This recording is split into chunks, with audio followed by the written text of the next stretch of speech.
اپنے مریدوں کے ساتھ، بیٹا بھی ساتھ تھا، خواجہ معصوم رحمۃ اللہ تعالیٰ علیہ، آپ کے جو بیٹے تھے وہ بھی ساتھ تھے، آپ باپ بیٹا ساتھ ہیں، پیچھے پیچھے مرید ہیں۔ آپ کیا کرنے لگے؟ جب مسجد سے باہر نکلنے لگے حضرت مجدد الافسانی تو سجا پاؤں پہلے باہر رکھ دیا غلطی سے، ابھی پورا نہیں رکھا گیا۔ مسجد سے جب باہر نکلتے ہیں سنت کے مطابق کھبا پاؤں پہلے رکھنا چاہیے، لیکن آج غلطی ہو گئی کہ سجا پاؤں پہلے باہر رکھ دیا، ابھی پورا نہیں رکھا، اسی وقت رک گئے اور زاروں قطار رو پڑے، زاروں قطار رو پڑے، حضرت مجدد الافسانی زاروں قطار رو پڑے۔ بیٹے نے عرض کیا ابا جی کیوں رو رہے ہیں؟ فرمانے لگے آج وہ کام ہو گیا جو کبھی نہیں کیا۔ کیا ہو گیا ہے؟ تو سنت کے خلاف قدم اٹھ گیا ہے، حضور کی سنت کے خلاف قدم اٹھ گیا ہے، کیا کریں؟ اچھا، بیٹے نے عرض کیا ابا جان سنت کے خلاف قدم نہیں اٹھا، ابھی تو قدم باہر ہی رکھا ہے، اگلا پچھلا قدم تو باہر اندر ہی ابھی مسجد کے، آپ سجا پاؤں باہر لیں اور کھبا پاؤں اندر باہر کریں اور سجا اندر کریں تو پورا ہو جائے گا۔ ابھی آپ مسجد سے باہر تو نہیں نکلے، آپ نے فرمایا کہ میرا اتنا قدم بھی سنت کے خلاف نہیں ہونا چاہیے تھا، میرا قدم اتنا بھی سنت کے خلاف نہیں ہونا چاہیے تھا۔ فرمایا ابا جان آپ کا قدم خلاف سنت نہیں ہوا، کہ بیٹا میرے پیچھے بہت لوگ چلنے والے ہیں، اگر میرا ہی قدم خلاف سنت ہوگا پیچھے والوں کا، انہیں تو میں نے فنافر رسول کے درجے پہ لے کے جانا ہے، ان کا کیا حال ہوگا؟ تو بیٹے نے کہا ابا جان آپ سجا پاؤں پیچھے رکھیں، کھبا آگے لے جائیں تو سنت پوری ہو جائے گی۔ آپ نے فرمایا ٹھیک ہے۔ مسجد کے کونے میں جا کے رو پڑے، مسجد کے کونے میں بیٹھ کر زاروں قطار رو رہے ہیں۔ پھر بیٹے نے عرض کیا ابا جان اب کس بات نے روایا؟ فرمانے لگے آقا علیہ الصلوۃ والسلام تشریف لے آئے،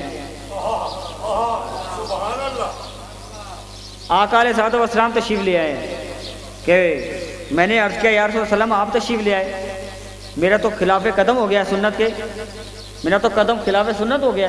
حضور نے فرمایا کہ بتا کیا مانگتا ہے؟ تجھے میری سنت کے ترک ہونے پر اتنا رنج، اور ابھی تو ترک ہوئی بھی نہیں، اتنا رنج اتنا غم ہے میری سنت کے ترک ہونے پر، بتا کیا مانگتا ہے؟ تو حضور کچھ نہیں مانگتا۔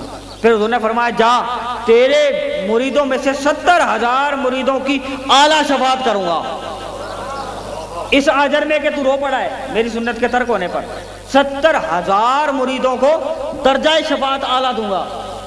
تو پھر کیا فرمانے لگے مجدد الافسانی کہ میں حضور کے اس کرم پہ رو رہا ہوں کہ وہ ہیں اتنے رحیم کہ ترک سنت پر کے رونے پر اتنا اجر دے دیا کہ جا تجھے 70,000 مریدوں کو اعلیٰ شفاعت دے دی، اس پر مجھے اتنا اجر دے دیا۔ میں اس لیے رو رہا ہوں کہ حضور کتنے رحیم ہیں، حضور کتنے کریم ہیں، کہ وہ کتنے کرم کرتے ہیں، اور کرم بھی کیسا کرتے ہیں کہ اسی طریقے سے مسجد کے اندر آقا علیہ الصلوۃ والسلام موجود ہیں، نماز فجر کا وقت ہو گیا، حضرت علی کرم اللہ وجہہ الکریم بھی ساتھ ہیں، ایک بندہ مسجد کے اندر سویا پڑا ہے، تو انہوں نے فرمایا حضرت علی کرم اللہ وجہہ الکریم کو اسے اٹھا دو، اس بندے کو اٹھا دو، یہ سویا پڑا ہے، ہم تو مجلس میں سو جاتے ہیں، وہ مسجد میں سویا پڑا تھا، انہوں نے فرمایا اسے اٹھا دو نماز کا وقت ہو گیا۔ حضرت علی کرم اللہ وجہہ الکریم نے عرض کیا یا رسول اللہ صلی اللہ علیہ وسلم آپ بھی دیکھ رہے ہیں استغفر اللہ بے ادبی نہیں ہے، مگر آپ بھی اٹھا سکتے تھے، آپ بھی اٹھا سکتے تھے۔ حضرت علی کرم اللہ وجہہ الکریم نے عرض کیا یا رسول اللہ صلی اللہ علیہ وسلم بے ادبی نہیں، ادب کے دائرے میں عرض کر رہا ہوں کہ حضور آپ بھی اٹھا سکتے تھے۔ تو حضور نے فرمایا کہ علی اگر تیرے اٹھنے سے نہ اٹھا تو گناہ گار ہوگا، تیرے اٹھانے سے نہ اٹھا تو گناہ گار ہوگا، اگر میرے اٹھانے سے نہ اٹھا تو جہنمی ہوگا، میرے اٹھانے سے نہ اٹھا تو جہنمی ہوگا، اس لیے تمہیں اٹھا دو، اگر اٹھ گیا تو ٹھیک ہے، نہ اٹھا تو گناہ گار ہی ہوگا۔ مقصد جو لوگ سوتے ہیں ان کو اٹھانے میں بھی رحم ہے آقا، ان کو اٹھانے میں بھی رحم ہے آقا، رحم کرتے ہیں۔ اور حضور قبلہ پیشے نذیر حسین شاہ صاحب رحمۃ اللہ تعالیٰ علیہ، اب ہم دور نہیں جاتے کہ دور چلے جائیں، ارے حضرت مجدد الافسانی رحمۃ اللہ تعالیٰ علیہ ترک سنت پر آقا اجر دے دیتے ہیں سوات کے اندر بیان فرماتے ہیں، کہیں دور نہیں، پاکستان میں سوات کے اندر خطاب فرماتے ہیں، بیان فرماتے ہیں۔ دوران بیان آپ دیکھتے ہیں کہ ایک بندے کی توجہ ہی نہیں ہے آپ کی طرف، سویا بڑا ہے، توجہ ہی نہیں ہے، مجلس ختم ہو گئی، ٹھیک ہے، آپ اسے فرماتے ہیں کہ تیری توجہ کیوں نہیں تھی؟ لمبا واقعہ ہے کہ حضور میں یہ سوچ رہا تھا وہ مجلس ختم ہوئی تو آپ کے قدموں میں گر گیا کہ حضور دوران محفل میں یہ سوچ رہا تھا کہ آپ جو بیان فرماتے ہیں اور مجلس میں جو خطاب فرما رہے ہیں، کیا یہ سب کچھ ملتا بھی ہے یا ایسا ہی ہے؟ سوات میں مجلس ہو رہی تھی، حضرت قبلہ پیس نذیر حسین شاہ صاحب موجود تھے اور خطاب فرما تھے۔ ایک بندے کے دل میں خیال آ گیا، آپ نے دیکھا اس کی توجہ نہیں ہے میری طرف خطاب کے دوران، تو آپ نے پوچھا کیا وجہ تھی؟ قدموں میں گر گیا تو عرض کرنے لگا حضور میں دیکھ رہا تھا کہ آپ جو بیان فرماتے ہیں، خطاب فرماتے ہیں، کہ کیا آپ یہ باتیں ہی کرتے ہیں، کیا کچھ ملتا بھی ہے ایسے آنے جانے سے، مجلس سے بیٹھنے سے؟ آپ نے فرمایا تجھے کیا چاہیے؟ قبلہ پیر سے نذیر حسین شاہ نے فرمایا تجھے کیا چاہیے؟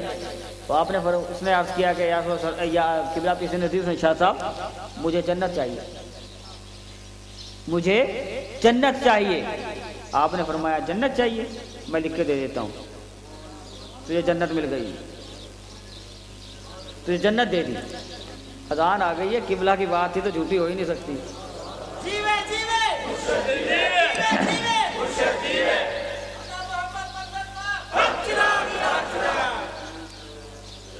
تو آپ نے فرمایا کہ جا میں نے تجھے جنت دے دی، ٹھیک ہے، اور میرے آقا نے تجھے جنت دے دی۔ اب بتائیں کہ اس کو جنت ملی یا نہ ملی، باقی قصہ لمبا ہے۔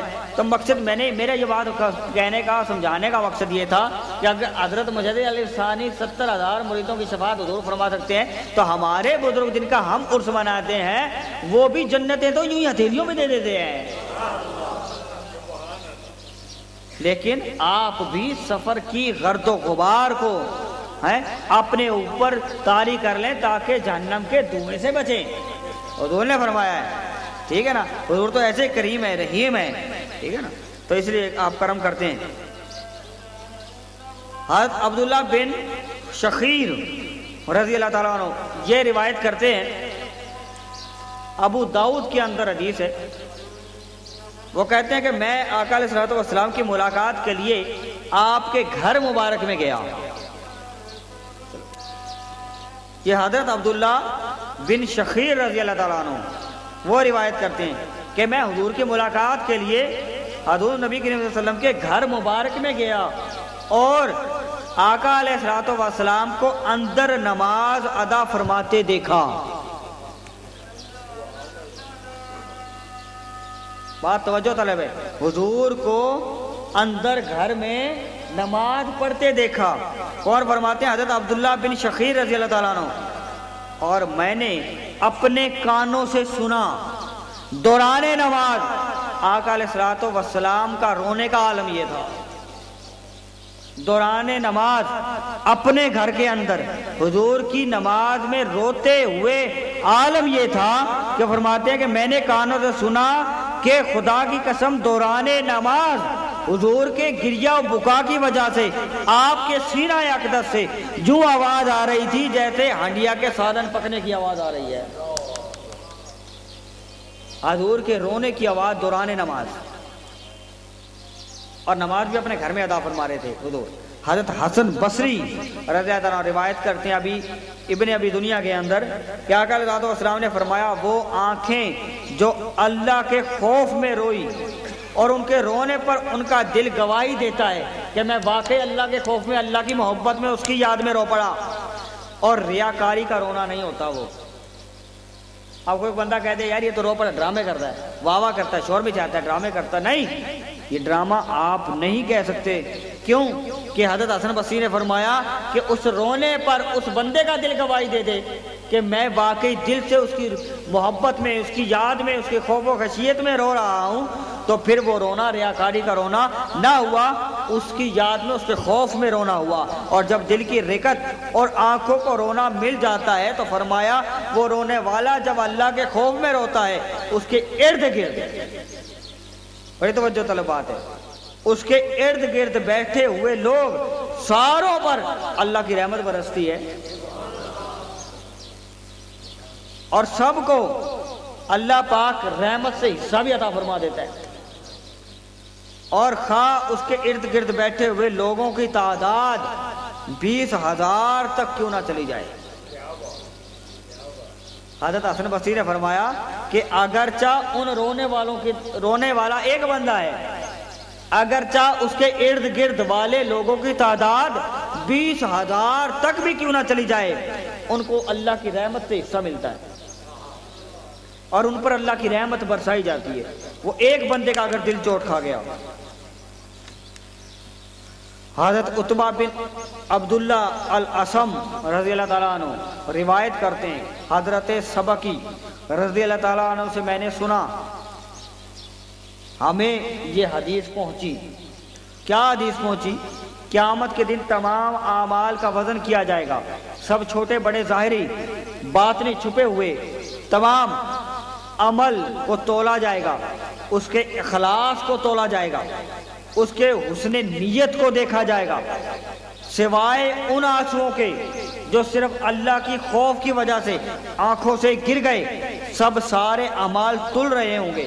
یعنی اللہ کے ہاں اس کے حسن اخلاق کو دیکھا جائے گا، ان کا عمل تولا جائے گا، اس کی حسن نیت کو تولا جائے گا، لیکن جو آنسو جو اس کے اللہ کی یاد میں خشیت میں گر گئے، وہ سارے اعمال تل رہے ہوں گے۔ رب کائنات ملائکہ کو حکم فرمائے گا کہ میرے اس بندے کے سارے اعمال تولو، مگر میری یاد میں، میرے خوف میں جو اس کی آنکھ چھلک پڑی، جو اس کی آنکھ رو پڑی، ان کو نہ تولنا۔ اس نے نیت کو بھی تولو، اس کے اخلاص کو بھی تولو، مگر سب چیز کو تولو، مگر جو آنکھ میری یاد میں، میری محبت میں رو پڑی، اس کو نہ تولو، کیونکہ آنسوں کا وزن ہی کوئی نہیں ہے۔ اللہ نے فرمایا، حدیث پاک ہے، انہیں نہ تولا جائے، ان کا تول فقط یہ ہے کہ اگر سمندروں کے برابر بھی آگ ہو، حضور نے فرمایا اگر سمندروں کے برابر بھی اگر آگ ہو تو رونے والے کی آنکھ کے آنسوؤں سے آگ کے سمندر کو بجھا دیتی ہے، آگ کے سمندروں کو بجھا دیتی ہے۔ یہ عالم ہے، مگر حسن نیت، حسن اخلاق کو تولا جائے گا، سب چیز کو اس دن اس وزن میں تولا جائے گا۔ اب وہ جو رحیم ہے، جو کریم ہے، جو آقا ہیں، سب کے رحمت ہیں، ان کا وزن کیا تھا؟ ان کا وزن کیا تھا؟ وہ سن لیں، حدیث پاک ہے،